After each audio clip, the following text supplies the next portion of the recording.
Así que ya sabéis, queráis o no, estáis en esta maldita guerra invisible, rodeados por un océano de barro y bajo un manto de lluvia perenne, pero os diré una sola cosa importante esta mañana. Yo estoy con vosotros en este mismo barro, bajo esta misma lluvia y en esta maldita guerra invisible. Y sí, todo lo que ocurre aquí no lo sabrá nunca Roma, ni quizá nadie jamás. Pero os aseguro que hay alguien que sí se fija en vuestras heridas y en vuestras manos encallecidas por el trabajo y el fango y la lluvia. Alguien que sí admira vuestro valor cuando lucháis contra esos espectros del bosque. Alguien que come lo que vosotros coméis y que bebe lo que vosotros bebéis y que sueña lo que vosotros soñáis. Y ese alguien soy yo, Marco Ulpio Trajano, Legatus Augusti del Rin. Trajano, el buen emperador. Durante siglos, en Roma se sucedieron decenas de emperadores, hombres que sortearon periodos de crisis y que vivieron episodios heroicos. Unos cayeron en el olvido con el paso del tiempo. Otros, en cambio, corrieron mejor suerte y dejaron su rúbrica en la historia. Este es el caso del primer emperador que no nació en la península italiana, Marco Ulpio Trajano. Nada presagiaba que el niño que vino al mundo en el término municipal de Santiponce, en la actual Sevilla, el 18 de septiembre del año 53, acabaría ostentando la dignidad imperial. Y ello, a pesar de la vinculación de su familia a la política, dado que su padre fue siempre fiel servidor de los Flavios, la familia rigió el destino de Roma desde el año 69 hasta el 96. Su lealtad tuvo recompensa, y tanto padre como hijo tuvieron brillantes carreras políticas y militares. Pero el joven Trajano mostró, desde muy joven, poseer cualidades suficientes para apuntar hacia cotas más elevadas. Para ello, potenció su formación militar. En Siria, en los años 76 y 77, ya tuvo bajo su dirección a toda una legión. Posteriormente, sirvió en Germania, batallando contra los catos primero y frenando la revuelta del gobernador de la Germania Superior, Lucio Saturnino, después. Saldando sus actuaciones con resonantes victorias, pronto le llegó el reconocimiento. En el 91 fue elegido cónsul y 5 años más tarde, en el 96, gobernador de la Germania Inferior. Su ascenso en el escalafón político romano se produjo en un momento capital para el imperio, pues en aquel año 96 fue asesinado el emperador Domiciano, el último de la dinastía Flavia. La avanzada edad de su sucesor, Nerva, le llevó a designar como heredero al popular general. Su momento no tardó en llegar. El 28 de enero del 98 fallecía Nerva, convirtiéndose Trajano en nuevo emperador, el primero nacido en los márgenes de Roma. Sus más allegados confiaban en que gobernaría con equidad y grandeza. Hasta entonces así había obrado. A tenor de los hechos superó ampliamente las expectativas. No en vano, con él, el imperio alcanzó su máxima extensión. Y no solo se dedicó a ensanchar las fronteras de Roma, sino que mantuvo la cohesión interna. A través del diálogo y con las distintas clases sociales puso las bases de un período de estabilidad y concordia. Los enfrentamientos entre emperador y senado quedaban atrás. El brillo de Roma volvería a brillar en años sucesivos. Si uno de los pilares de su imperio fue la política expansionista, ello se debió a su propia experiencia militar en Germania. Conocedor del terreno, se encargó en mantener sus defensas, en evitar descuidos que pudieran resultar fatales. Este enfoque le permitió centrar su atención en otros dos espacios, Dacia y Oriente, ambos pródigos en retos, antesalas a la gloria. La región de Dacia, en la actual Rumanía, ya había interesado al emperador Domiciano, aunque sus intentos de conquista entre el 86 y el 89 resultaron infructuosos. Los envites de Trajano, en cambio, no caerían en saco roto, rindiéndola tras 2 guerras. La primera tuvo lugar entre los años 101 y 102. El emperador se puso al frente del mayor ejército desde los tiempos de Augusto para someter al líder dacio Decébalo y sitiar su capital, Sarmizegetusa. Trajano se alzó con varias victorias que obligaron a los dacios a reconocer la superioridad de Roma, convirtiéndose Dacia en un estado tributario y aliado de los romanos. Esta situación, sin embargo, no duró mucho tiempo, pues Decébalo rompió las condiciones del acuerdo. Trajano decidió tomar cartas en el asunto y ordenó una nueva y definitiva campaña militar entre los años 105 y 106.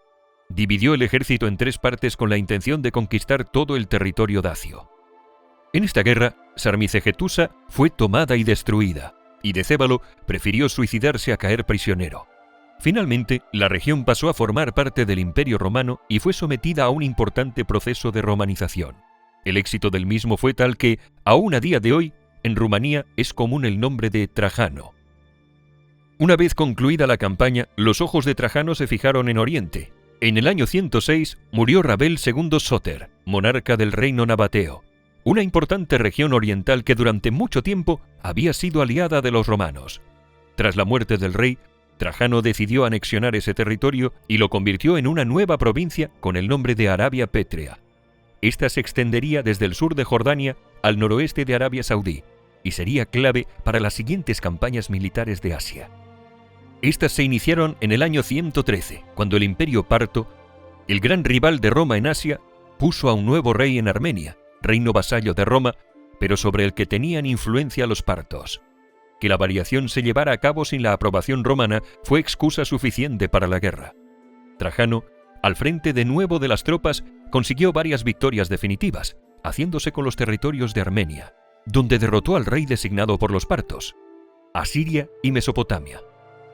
Todas estas regiones fueron convertidas inmediatamente en provincias romanas. Tamaños logros no pusieron freno al emperador, quien continuó la campaña militar hasta conquistar las históricas ciudades de Babilonia, Seleucia y la propia capital parta, Ctesifonte, en el año 116, llegando después al Golfo Pérsico. Trajano había llevado al Imperio Romano al cénit de su extensión territorial. No obstante, en esos años ya percibió los problemas que acarreaba su política expansionista, especialmente a la hora de aquilatar el dominio del territorio. Por ello, nombró a un rey parto para garantizar la estabilidad de Oriente Medio. Garantizó además la semi-independencia del reino Osroena en las proximidades del río Éufrates. Asimismo, hizo frente a la sublevación judía que, en el año 115, se extendió desde la Cirenaica y Egipto hasta Mesopotamia. Problemas mayúsculos acordes a una política exterior osada que no evitaron que Trajano velara por el bienestar de sus conciudadanos, los habitantes del imperio. Y ello a tenor de una de sus máximas: el gobernante ha de obrar justamente sometiéndose a las leyes desde la mesura, es decir, en las antípodas de alguno de sus antecesores, déspotas y arbitrarios. Su objetivo fue dotar al pueblo de una relativa prosperidad económica, alcanzada gracias tanto a las propias conquistas como a la actividad minera que se desarrolló durante ese tiempo. En este sentido, se incidió en explorar todas las minas imperiales, pero especialmente de las que había en Hispania. La creación de la Institutio Alimentaria ilustra el carácter popular de su política, ya que se trató de un programa filantrópico destinado a la alimentación de huérfanos y pobres. Para ello, utilizó los recursos obtenidos por la conquista de la Dacia, complementándolo con un sistema de impuestos y donaciones.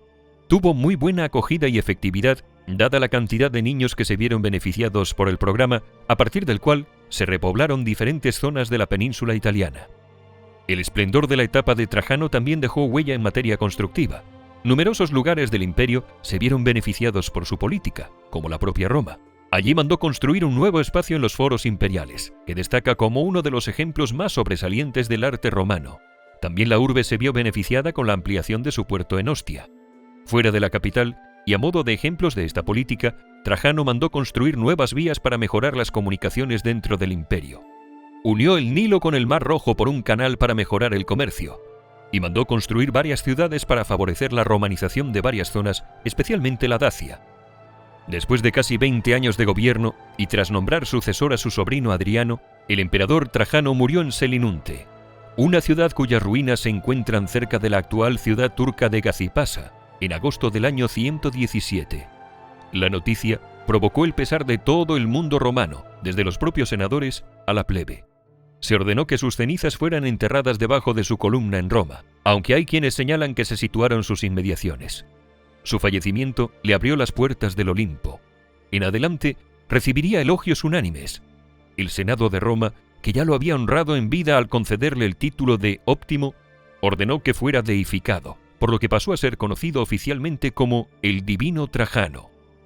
A los nuevos emperadores se les conminaba a seguir sus pasos. Sis felicior Augusto melior Traiano, que seas más afortunado que Augusto y mejor que Trajano. Su fama perduró incluso durante la Edad Media. Durante ese periodo, Trajano fue valorado por el mundo cristiano medieval como un ejemplo de pagano virtuoso, a pesar de que en vida había mostrado una actitud un tanto ambigua hacia los cristianos. Esta admiración medieval fue recogida, por ejemplo, por Dante en la Divina Comedia. El escritor no dudó en situarlo en el cielo junto a otros personajes históricos y míticos que destacaron por su buen hacer, por actuar justamente. Los propios reyes europeos, en época más reciente, no han tenido reparo en querer asociarse al hispano-romano. Así lo hizo, por ejemplo, el rey Carlos III, quien mandó incluir en el Palacio Real de Madrid un impresionante fresco que representa la apoteosis de Trajano. Definitivamente, este hombre, oriundo de la provincia de Bética, siempre atento al porvenir de su pueblo y a mantener viva la llama del legado recibido, así, en la posteridad.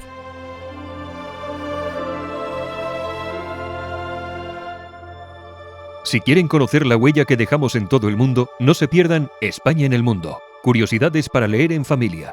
El nuevo libro de gestas de España, publicado por la editorial EDAF. Puede adquirirlo en su librería más cercana o en el link de Amazon en la descripción.